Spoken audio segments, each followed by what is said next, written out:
Bismillahirrahmanirrahim. Assalamualaikum. Welcome to my YouTube channel Sidraz Learning Hub. Today our topic is translation. What is translation? The art of connotation from one language to another is called translation. जब हम किसी एक ज़बान का तर्जुमा, एक language का तर्जुमा दूसरी ज़बान में करते हैं, एक लैंग्वेज का मफ़हूम दूसरी ज़बान में समझाने की कोशिश करते हैं, एक लैंग्वेज के मफ़हूम को हम दूसरी लैंग्वेज में कन्वर्ट करते हैं, तो उसको हम ट्रांसलेशन कहते हैं। ट्रांसलेशन का समझना क्यों ज़रूरी है? क्योंकि जब हम इंग्लिश लैंग्वेज कोर्स करते हैं, इंग्लिश लैंग्वेज सीखना चाहते हैं, तो हमने किसी और ज़बान को, वो उर्दू भी हो सकती है, हिंदी भी हो सकती है, या किसी भी किस्म की ज़बान को जब हम चेंज करते हैं, कन्वर्ट करते हैं, अपनी बात हम किसी और लैंग्वेज में समझाना चाहते हैं, तो उसके लिए हमें ट्रांसलेशन का समझना ज़रूरी है कि ट्रांसलेशन क्या होती है। और अगर हम इंग्लिश लैंग्वेज की बात करें तो उसमें हमारे पास आगे हम यूजेस पढ़ेंगे, आगे हम टेंसेस पढ़ेंगे, तो हमें ये बात समझना हमारे लिए बहुत ज़रूरी है कि हम ट्रांसलेशन को क्या कहते हैं, ट्रांसलेशन को क्यों समझना है, क्यों जानना ज़रूरी है।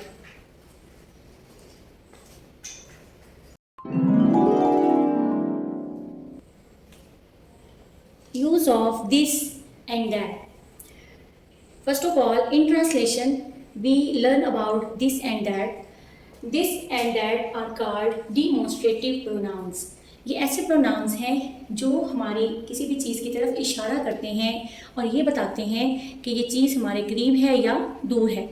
This is use to refer a nearby singular things. This जो है वो हमारे साथ हम यूज़ करते हैं सिंगुलर थिंग्स के लिए, यानी कि कोई सिंगल चीज़ है, कोई एक चीज़ है, उसके लिए हम दिस यूज़ करेंगे और वो चीज़ हमारे करीब होगी, near by.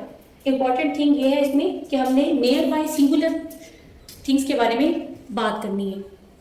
That is used to refer any singular distinct object. That भी सिंगुलर ऑब्जेक्ट के लिए यूज़ होगा, लेकिन इसके लिए स्पेसिफिक थिंग क्या है कि ये डिस्टिंक्ट ऑब्जेक्ट के लिए यूज़ होगा।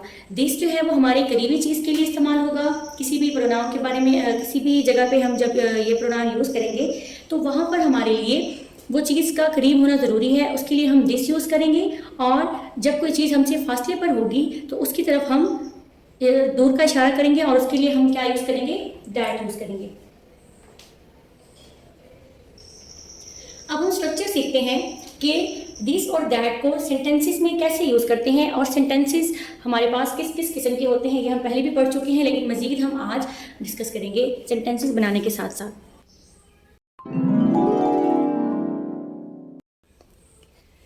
अफर्मेटिव सेंटेंसेस, मस्बत जुमले। जुमले तीन तरह के होते हैं जब हम बनाते हैं, अफर्मेटिव होते हैं, नेगेटिव होते हैं और इंटरोगेटिव होते हैं।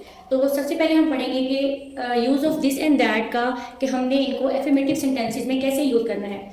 जो जुमले का स्ट्रक्चर है, जुमले की फॉर्मेशन है, वो हम पहले डिस्कस कर चुके हैं कि सब्जेक्ट है, वर्ब है और ऑब्जेक्ट जुमले का मेन पार्ट होते हैं। ठीक है, तो इसमें हमारे पास दिस हो या दैट हो, ये हमारे सब्जेक्ट हैं और इनके साथ हम वर्ब यूज़ करते हैं इज़ या was.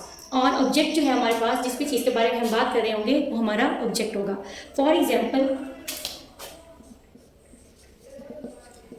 This is a book.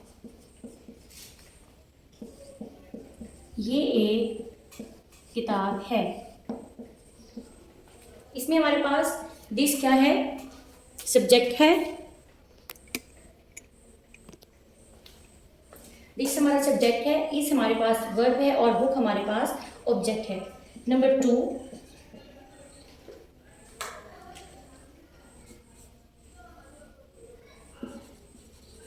That is a chair. इसमें हमारे पास दैट सब्जेक्ट है, इस वर्ब है और चेयर हमारे पास ऑब्जेक्ट है।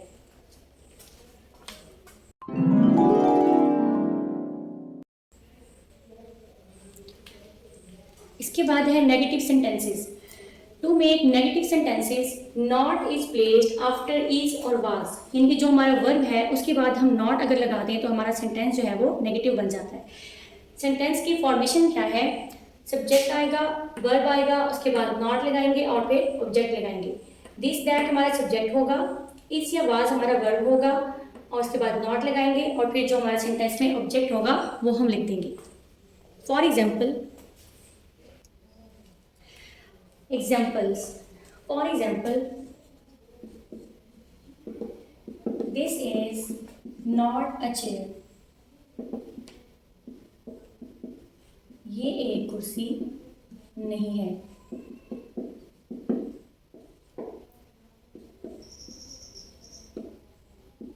That is not my pen. वो मेरा कलम नहीं है। ये हमारे पास नेगेटिव सेंटेंसेस की। इंटरोगेटिव सेंटेंसेस, सवालिया जुमले।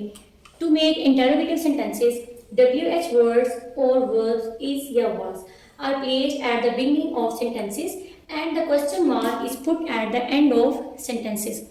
इंटरोगेटिव सेंटेंसेस जो हैं इसमें हमारे पास जो हमारा वर्ब है इज या was, ये हमारे जुमले के शुरू में आएगा। और दूसरी बात ये है कि हमने इन जुमलों के एंड में क्वेश्चन मार्क लगाना है। सबसे इम्पॉर्टेंट बात है ये कि हमने क्वेश्चन मार्क जो है वो हमारा नेसेसरी पार्ट है इंटरोगेटिव सेंटेंसेस का, और हमारा जो वर्ब है ये हमारे जुमले के शुरू में आएगा, या हमारे पास जो WH वर्ड्स होंगे वो भी हमारे पास जुमले के शुरू में आएंगे। WH वर्ड्स क्या होते हैं वो भी मैं आपको इंशाल्लाह डिस्कस करती हूँ। अभी हम इसकी एग्जांपल्स देखते हैं और इसकी फॉर्मेशन देखते हैं। इंटरोगेटिव सेंटेंसेस की फॉर्मेशन क्या है, स्ट्रक्चर या फॉर्मेशन क्या है। सबसे पहले हम WH वर्ड्स लिखेंगे अगर उस सेंटेंस की रिक्वायरमेंट है तो। उसके बाद हम उसके वर्ब को शुरू में लिखेंगे और उसके बाद सब्जेक्ट आएगा और फिर ऑब्जेक्ट आएगा। तो WH वर्ड्स क्या है हमारे पास, what, when, where, why, when, who and how. Verb हमारे पास कौन से हैं, इज या वाज। सब्जेक्ट हमारे पास दिस है या दैट है। ऑब्जेक्ट हमारे पास जो हमारे पास सेंटेंस में बात जिसकी हो रही होगी वो हमारे पास ऑब्जेक्ट होगा। यहाँ पे बुक की बात है तो ये हमारे पास बुक है। For example,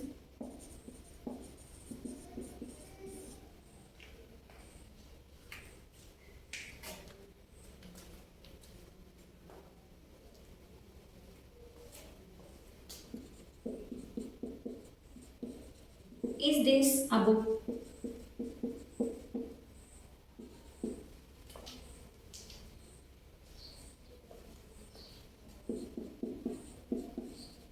Is that a chair?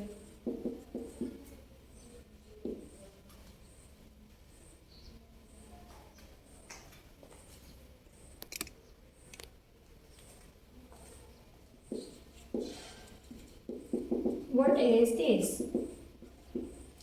इसमें आपने देखा कि हमारे पास क्वेश्चन मार्क सबसे इम्पॉर्टेंट थिंग है, और हमने जो वर्ब्स हैं इनको हमने स्टार्ट में यूज़ किया है, और हमारे पास जो WH वर्ड्स हैं उनको भी हम स्टार्ट में ही लिखते हैं।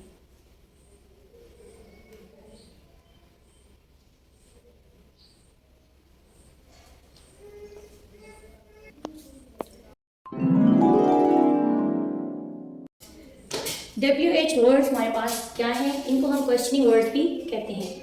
Why, where, when, who, what, how.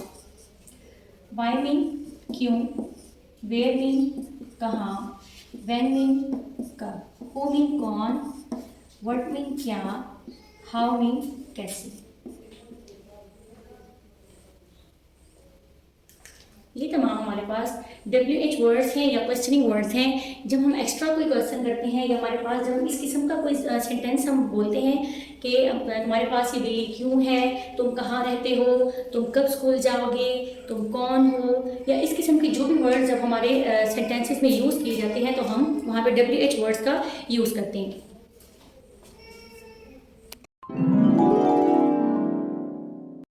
Use of this and that के लिए कुछ एक्सरसाइज है। आपको हर किस्म के सेंटेंसेस की, अफर्मेटिव सेंटेंसेस की, नेगेटिव सेंटेंसेस की और इंटरोगेटिव सेंटेंसेस की फॉर्मेशन आपको बता दी है और आपको समझा भी दिया है कि सेंटेंस कैसे बनाना है। तो आपने ये कुछ सेंटेंसेस हैं, इनको आपने ट्रांसलेट करना है। कमेंट सेक्शन में आपने मुझे ये करके दिखानी है ताकि मुझे अंदाज़ा हो सके कि क्या आपको मेरी बात समझ में आई है या नहीं। जुमले क्या है? ये कौवा है, क्या ये मुर्गी है, वो कार है, ये कलम नहीं है, वो दवात है, क्या वो कमरा है। ये तमाम सेंटेंसेस आपने मुझे इंग्लिश में ट्रांसलेट करके कमेंट सेक्शन में बताने हैं। Thank you. अल्लाह हाफिज़।